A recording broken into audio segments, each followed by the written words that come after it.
जय भीम, जय विज्ञान, जय संविधान साथियों। आप देख रहे हैं ओपन योर माइंड। आज हम बात करेंगे सतयुग, त्रेता, द्वापर और कलयुग के विषय में। मैं भी बचपन से सुनते आ रहा था कि तीनों युग अर्थात कलयुग को छोड़ के ये तीनों युग सभी के लिए बहुत ही सुखद था। लेकिन जब मैंने कुछ पुस्तकें पढ़ा तो मुझे पता चला कि नहीं, कलयुग ही सबसे सुखद युग है। तो फिर वह युग क्यों सुखद युग कहा जाता है? वह कुछ लोगों के लिए सुखद युग था जो कि ब्राह्मणवादी अर्थात मनुवादी लोग थे। लेकिन उस युग में हमारा क्या हाल था अर्थात SC ST OBC समुदाय का क्या हाल था, इस चीज को अगर आप जानना चाहते हैं तो आपको मनुस्मृति पढ़ना पड़ेगा। आपको सच्ची रामायण पढ़ना पड़ेगा जो कि EV रामास्वामी पेरियार ने लिखा है। आपको रामचरितमानस को अच्छी तरह से पढ़ना पड़ेगा।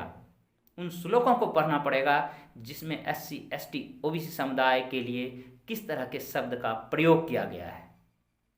मैंने पढ़ा है दोस्तों, तभी मैं आज कह रहा हूं कि आज का युग अर्थात कलयुग पिछले तीनों युगों से हमारे लिए अच्छा है। जब आप मनुस्मृति को पढ़ेंगे तब आपको पता चलेगा कि हमारे पूर्वजों को किस तरह से मूलभूत सुविधाओं से वंचित किया गया, शिक्षा के अधिकार से वंचित किया गया और बताया गया कि शिक्षा का अधिकार प्राप्त करना आपके लिए अनिवार्य नहीं है, यह मना ही है अर्थात यह ईश्वर का देन है। ईश्वर का कहना है कि आपके समुदाय के लोग शिक्षा को ग्रहण नहीं करेंगे। आपके समुदाय के लोगों को केवल एक ही कार्य है, वो ऊपर के 3 समुदायों का सेवा करना। इस तरह से आप अगर सोच रहे हैं कि नहीं, तीनों युग बहुत ही सुखद था, तो आप मनुस्मृति को पढ़ें, वेद को पढ़ें, पुराण को पढ़ें, फिर आपको पता चलेगा। केवल सुनी सुनाई हुई बातों पे आप भरोसा नहीं करें। हर जगह आपको मिलेगा कि नहीं, हमारे समुदाय अर्थात SC ST OBC जिसे आज कहते हैं, इन समुदाय के लिए पिछले तीनों युगों में कोई अच्छा स्थान नहीं था, वो लोग तिरस्कृत थे। लेकिन कलयुग ही एक ऐसा युग है जिसमें कि इक्वलिटी है। डॉक्टर अंबेडकर ने इस तरह से संविधान में सारे अधिकार हमें दिया कि हम सबके बराबर हो गए। आज हम एजुकेशन ले सकते हैं, आज हम बराबरी की बात कर सकते हैं, आज हम किसी तरह की जॉब ले सकते हैं। तो दोस्तों, आप कुछ किताबों को पढ़ें, आप ज्योतिबा फुले की गुलामगिरी को पढ़ें, किसान के कोड़ा को पढ़ें, राहुल संकृत्यायन का वोल्गा टू गंगा को पढ़ें, डॉक्टर अंबेडकर की क्रांति और प्रतिक्रांति को पढ़ें, तो आपको पता चलेगा कि यह युग जो है कलम युग है, नॉट कलयुग। इसमें हर एक को कलम पकड़ने का जो है अधिकार है।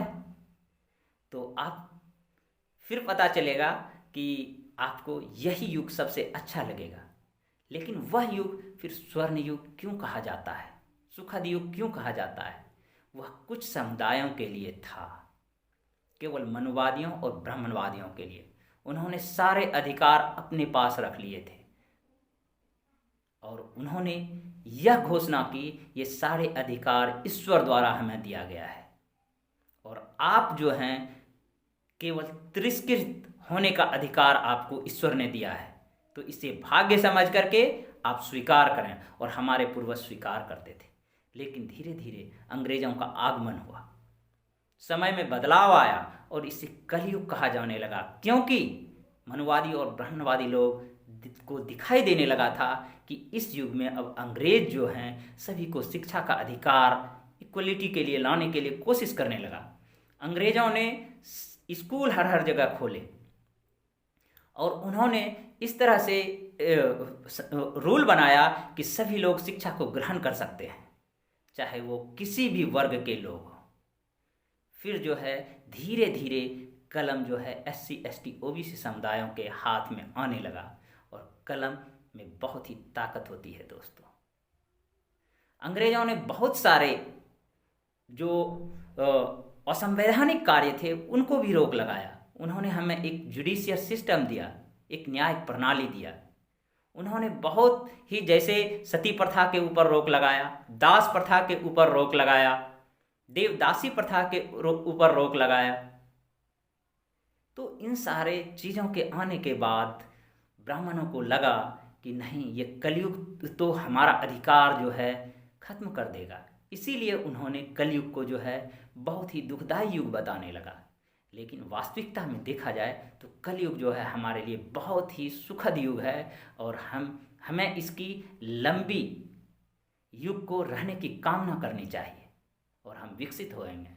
तो दोस्तों, यह वीडियो आपको हमारा कैसा लगा, और इन सभी तथ्यों को जानने के लिए मैं पुनः एक बार कहता हूँ कि आप जो है अपने महापुरुषों की किताब को पढ़ें, आप सच्ची रामायण को पढ़ें, वोल्गा टू गंगा को पढ़ें, इसके अलावा आप गीता को भी पढ़ें, वेद को भी पढ़ें, उपनिषद को भी पढ़ें। फिर आपको खुद से मनन करें तार्किक ढंग से कि इसमें किस समुदाय को फ़ायदा हो रहा है, किस समुदाय को नुकसान हो रहा है, तो फिर आपको अपने आप पता चल जाएगा।